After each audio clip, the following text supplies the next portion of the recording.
News 24 UP live Lucknow के कल्ली पश्चिम में पहुंचा है, जहां गौशाला बना हुआ है। गौशाले में मैं खड़ा हूं, आज पहुंच चुका हूं और गौशाले में मैं आइए दिखाते हैं गौशाले में जो गौ माता है जिनकी सेवा की जाती है, किस तरह से यहाँ लोग सेवा करते हैं। आइए मैं अपने कैमरामैन से कहूँगा वो तस्वीरें दिखाएं जिन्हें किस तरह से वहाँ पे सेवा की जाती है, चारा दिया जाता है, दिया था। आइए दिखाते हैं। तो देखा आपने किस तरह से सेवा कर रहे हैं गौशाले के अंदर अजय यादव जी, और किस तरह से इसकी व्यवस्था जो गौ माता के लिए करी गई, मोटर लगा करके चारा हरा काटना, नांदों में चारा देना। देखिए किस तरह से मैं आपको दिखाऊंगा पूरा किस तरह से जो है ये हरा चारा लगा हुआ। सामने हमारे खेत है, खेत में इसके लिए हरा चारा उगाया जाता है। तो ये ऐसे में ये मानना होगा कि अजय यादव जी कितने बजे उठते हैं, क्या समय सोने में नहीं दे पाते, लेकिन जानवरों के बीच में कितना समय देते हैं, ये बहुत बड़ी बात है।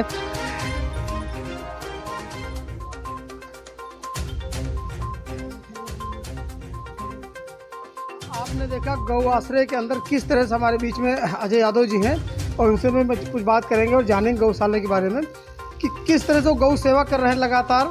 आइए मैं चलते हैं और बात करते हैं कुछ। सर आप गौशाले में गौ सेवा कितने वर्षों से कर रहे हैं? गौ सेवा तो 2003 से कर रहे हैं। जब राधा कृष्ण मंदिर की स्थापना हुई थी तब से कर रहे हैं, और उस सेवा का प्रभाव है कि धीरे धीरे गौ सेवा में मन बढ़ता गया और मन लगता गया। अब बहुत ही आनंद आता है हमको यहाँ पर। इससे पहले हमारी टीम आपका पहले भी आ चुकी यूपी लाइव की टीम में, उससे पहले कम से आज हम लोग जब आए तो हम लोग ये खुशी हुई कि कम से कम भारी संख्या में। हाँ, ये हमारे पास जो है इस समय गिर गाय एक ऐसा वंश है हिंदुस्तान में जिसको गिर गाय बोलते हैं। और ऐसा कहा जाता है कि जैसे नदियों में गंगा जी श्रेष्ठ है, वैसे ये गायों में गिर गाय श्रेष्ठ है। तो हमारे गुरु जी ने कहा है कि गिर गाय यदि आप पालोगे तो आप जो है देवताओं भी काम करोगे और मनुष्य भी काम करोगे, और जितने भी प्राणी हैं उनका भी काम करोगे। अगर गिर गाय की आप पूजा सेवा करते हो तो समस्त देवताओं की, समस्त प्राणियों की और अपनी भी पूजा हो जाती है।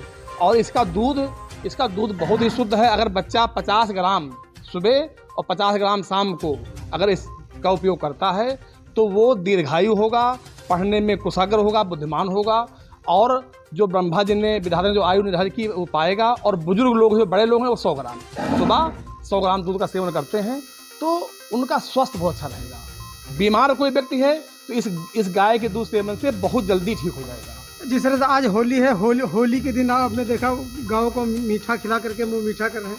देखिए ये होली का दिन तो स्पेशल है, क्योंकि आप आ गए हैं। हमारा तो काम ही यही है। हम लगभग डेली इनसे कहते हैं कि जैसे बच्चों को गुड़ बनाओ, तो हम लोग जब ही समय मिलता है तब हम लोग ये काम करते हैं। हमारे लिए ये गौशाला में डेली होली का ही समझो कार्यक्रम होता है। क्योंकि आप आज आए हैं, आपका स्वागत है, इसलिए आपने देखा है कि ये हो रहा है। ये हम लोग चलता रहता है।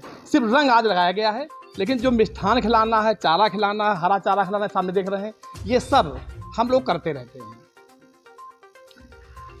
तो आपने सुना जो हमारे बीच में यादव जी, उन्होंने पूरी बात को विधिवत उन्होंने बताई कि सुबह उठ के किस तरह से वो मेहनत करते हैं, मेहनत करने गौ की होती है।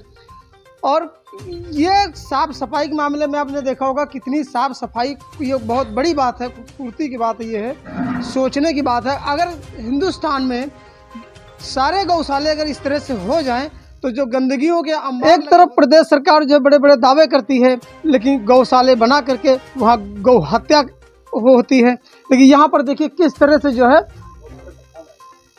किस तरह से हरा चारा उगाया जाता है और किस तरह से कटाया करके नांदों में डाला जाता है, नहला धुला करके इन्हें इस तरह से सेवा की जाती है।